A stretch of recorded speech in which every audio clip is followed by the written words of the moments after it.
welcome to the Black White Liberal. Thank you so much for joining me today. I know that it's almost Christmas, but of course, politics are still happening, so we have things to talk about today. And I wanted to cover something that is an aspect of the Senate race. I'm not sure how familiar you all are with that, but there is the race that's taking place in Georgia. You probably would know about it unless you've just been under a rock. But one thing that's happening at this Senate race in Georgia is that the commercials are getting a lot of attention. And in some cases, it's a little bit of deja vu. It's a bit of a throwback to like Jeremiah Wright and Barack Obama. But we're going to talk about it. I want to go ahead and say no infringement intended on anything that I'll be talking about today. Um, so let's just go ahead and kind of start from the beginning. So we're going to go ahead and just kind of start from the beginning for anybody who just needs a little bit of detail of what's going on. Right now in the state of Georgia, there are a couple of Senate races. One is between David Perdue, who is the Republican, and he's running against this guy. This is Jon Ossoff, and he is the Democratic challenger, and he's actually run for office before, but this is his first time running against David Perdue. And the second seat that they're also trying to fill is held by Kelly Loeffler, who's a Republican, and she's being challenged by this man. This is Reverend Raphael Warnock, and he's best known for his work as the leader of Ebenezer Baptist Church in Atlanta, Georgia. And for him, this is his first step into the political world. And all of the candidates that I've shown you, they all ran for office in November and we voted. But what happened was in the state of Georgia, they didn't get a majority. So in Georgia, if you don't get 51% of the vote, you have to do what they call a runoff. And so both of these groups of candidates, they did not get 50% of the vote. And so they're doing another vote in Georgia on January 5th. Of course, they're doing early voting, but that's the official election date. And so these are the people that are running. And what's happening is that there are a lot of eyes on Georgia right now. According to Voices of America, the U.S. Senate has 100 members, and that's two senators from each state. So right now we're trying to fill both of the seats in the state of Georgia.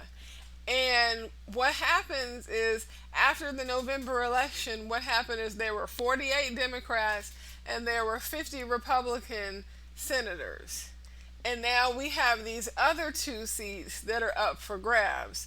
So when you do the math, that means that the two Georgia Senate seats could result in ties when it comes to passing bills in the Senate. Now, you might say, well, what's so great about a tie? Because then there's not a winner. Well, what happens is the vice president of the United States becomes the tiebreaker. And in this case, during the Biden-Harris administration, Kamala Harris would be the tiebreaker. So this is really important because if you believe in more progressive legislation, if you're interested in things like eliminating student debt, right now certainly giving more benefit to those that are out of work because of COVID, and doing things that we need to do to get the economy back to where it needs to be and get people on their feet. If you believe in the progressive policies to do that, then the Biden-Harris administration not only had to win the presidency, they also need the Senate so that they can pass laws. Because one of the things that's happening right now is the Senate is held by Republicans, and the guy who's in charge of those Republicans, and his name is Mitch McConnell, he does a very good job of keeping the Democrats from doing what they want. So he stops a lot of things. He was key in Donald Trump not being impeached in the Senate. That's a whole other story, but he was a part of that. And so if they can elect the Democrats here, Warnock and Ossoff, they have a chance to be able to pass their legislation without this guy getting in the way. And they can pass more useful COVID relief for average people. They can pass health care reform. They can pass things like eliminating student debt. So that's why it's important. If you care about these kind of issues, progressive issues, this race is one that's you care about. And so it is getting a lot of attention. There are a lot of negative attack ads. They are just everywhere. It seems like it's constant, especially in this election, and specifically from the Loeffler side. So I'm going to play a clip. This is just one of her many attack ads that have drawn criticism from black church leaders. This is America. But will it still be if the radical left controls the Senate? Raphael Warnock called police thugs, gangsters, hosted a rally for communist dictator Fidel Castro, and praised Marxism in speeches and writings. Raphael Warnock will give the radicals total control. Saving the Senate is about saving America from that. I'm Kelly. Oh man, one of the things that tripped me out about that ad is they were at the end, they said, saving America from that. Like, oh man. You know, that it take it so out of context. And a lot of people felt like it was out of context because, like I was saying, this actually drew a good amount of criticism, these ads. And in fact, there were hundreds of church leaders around the state of Georgia that wrote an open letter to Kelly Loeffler condemning her attempt to twist Warnock's words and her failure to represent all Georgians. They called on her to stop criticizing Reverend Warnock for sharing what they call a prophetic message in the tradition of Dr. King, and also a central message of the gospel of Christ. And what we're seeing is she's really taking a few lines out of context and putting them in an ad, and it makes him look like he's anti-American and things like that. And again, I said it's similar to what we've seen in the past with Jeremiah Wright. And so the question is, why is there such a disconnect between Loeffler, who has the support of white evangelicals, and Warnock, who has the support of black Christians? Because really, they're all believers in Jesus, right? And they all believe in Jesus' teachings. So why is there that disconnect? And why do the sermons that are being preached by Warnock frighten conservatives and Christians? I found this really great explanation from Holy Post, and we're going to go ahead and play that, and then we'll come back and talk about it. Right. About that. Black Christians are socially conservative. They're theologically conservative. So why aren't they politically conservative too? Black Christians and white Christians vote very differently, partly because their histories and life experiences are vastly different. When white Christians look at the Supreme Court, for example, they see the reason abortion is legal and school prayer isn't. But when black Christians look at the Supreme Court, they see the reason they can vote and pursue housing and employment without blatant discrimination. That difference in perspective has a huge impact on whether you see the federal government as part of the problem or part of the solution. Having the right to hear a Christian prayer in your local public school doesn't mean much if you're not allowed to attend your local public school. Right. And think about the words progressive and conservative. A progressive believes things should be improved by making progress, by moving forward, by progressing. A conservative believes the good things we presently have are at risk of being lost and need to be conserved, or even revived from the past. So the best way to explain why white Christians vote for conservative candidates and black Christians vote for progressive candidates may simply be this. What do we see when we look in the rearview mirror? White Christians see a simpler time, when everyone went to church, when we prayed in school, when abortion was illegal and gender roles were clear. When black Christians look in the rearview mirror, the view is very different. They see fire hoses and church bombings and lynchings. They see Strom Thurmond saying, "We will never let Negroes into our theaters, swimming pools, homes, or churches." They see white Christians applauding Strom Thurmond for saying that, and then re-electing him to the Senate for 5 decades until he dies in office at 2003 at the age of 100. 5 decades. Is this beginning to make sense? There are other issues. Conservative white Christians see sin mostly as an individual problem, wrongs committed by one person against another, requiring only individual confession and repentance as the solution. Black Christians also see sin as a systemic problem, sinful systems needing broader solutions and broader confession and repentance. So to wrap all this up, it really doesn't help that we've only got 2 viable parties, and that we've decided one is for people who want things to change, and the other is for people who want things to stay the same. I'm oversimplifying, but you get the point. The Bible calls us to hold... Oh man, this was a really great video. In fact, I'm going to tell you all, I will put the link in the box, in the description box, because he really not only discusses why black Christians and white Christians may look at government differently and the political landscape. He also discusses how the black community in general went from being Republicans to Democrats, and it's a story that we hear, but they do a really great job of breaking it down, because sometimes it's not as simple as people say. But going back to what he was discussing in terms of the black community and why our message may be different, and why it may be frightening to non-black people who are, non-black people.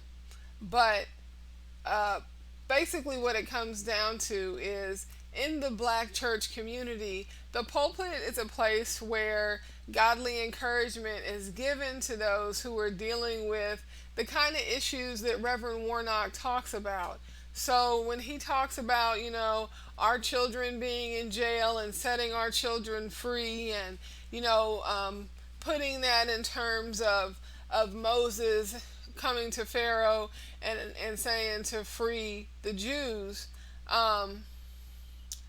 it is something that the black community in particular deals with. And a lot of people, there is a certain amount of injustice in the justice system. So it is relevant for Reverend Warnock to talk about that to a black congregation. And so, he's talking about issues that they're dealing with. This is especially the case with Reverend Warnock because he's following in the footsteps of the great Dr. King, who was also a preacher at the historic Ebenezer Baptist Church. And at the time, people felt like his message was radical. He was talking about integration and civil rights and being able to be treated as citizens, because they were allowed to legally discriminate against you, Dr. King wanting to change that, they saw him as a radical. And so it's just interesting that they would take this approach, understanding the historical background of where he's preaching and the role of the black church in the black community and the issues that we have, and speaking to that and giving people encouragement and giving them faith while they deal with those issues. What I find is that Reverend Warnock asks thoughtful questions like, can someone serve God and watch or perpetrate the death of others with indifference? Can someone serve God and watch with impunity as people go hungry? So these are the questions that Reverend Warnock is addressing in his sermons, and just calling on people to examine themselves, and not just the police or anybody, but people in general. Again, they're cherry picking. Because what I find, to be honest, is that Kelly Loeffler is not being truthful. Her ads are not truthful. People are not brainwashed by the black preachers, and these aren't radical ideas. Reverend Warnock asks legitimate questions that are on the minds of black Christians, even those that follow white preachers. These are things that affect us. These are things that are on our mind. This isn't being planted by black preachers.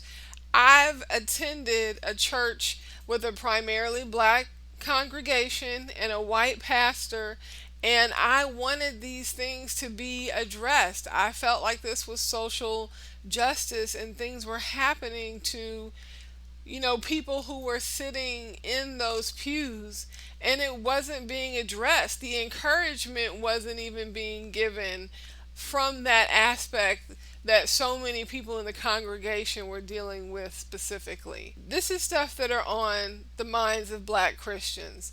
And several of these ads, we find that Kelly cherry picks the sermon to paint Reverend Warnock in a negative light. She twists the meaning of his message by showing a phrase completely out of context, and it oversimplifies and plays into the negative stereotypes of black people being anti-government, anti-police, and anti-military. It's not true, but it's a stereotype, and her ads are designed to feed into those stereotypes. Simply stated, Christians are people that have fears and concerns in the real world. Whether a person wants to be progressive and look to correct the past, or a conservative that fears that the best days are behind them, we are all responding to people who are speaking to our needs.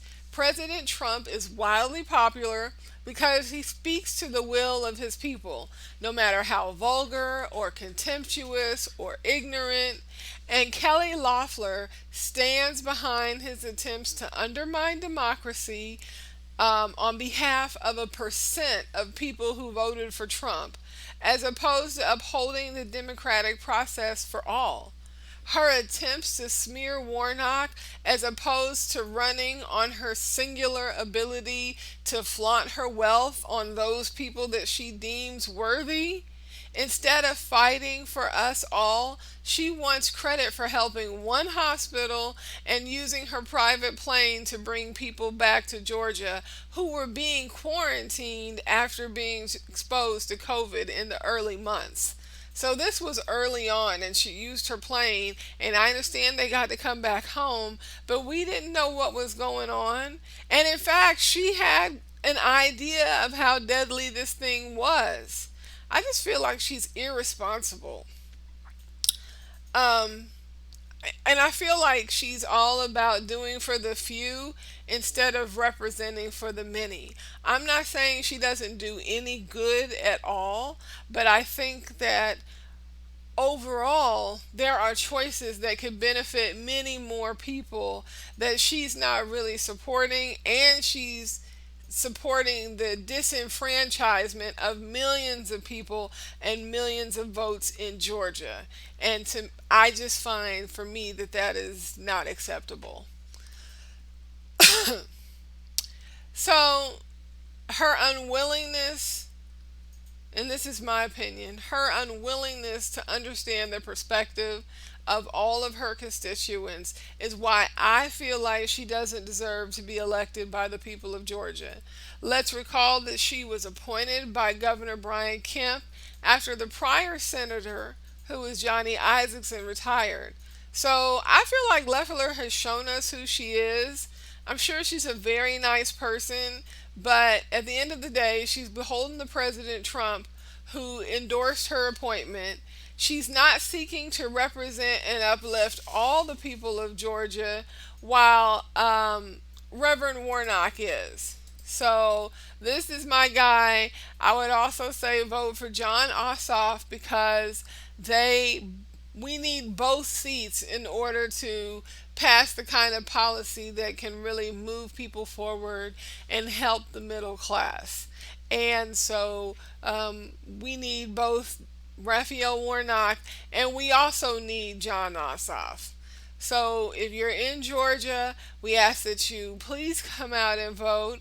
Here is the voting schedule. Today is December 23rd. The early voting has already started. They recommend that you check with your county to see the times of early voting. And the actual election day is January 5th. So it's right around the corner. Make a plan to vote. It looks like you still have time to request and turn in your absentee ballot. Make a plan. Be there on the 5th. You can do absentee, and early voting, I believe, is still going on. Check your county.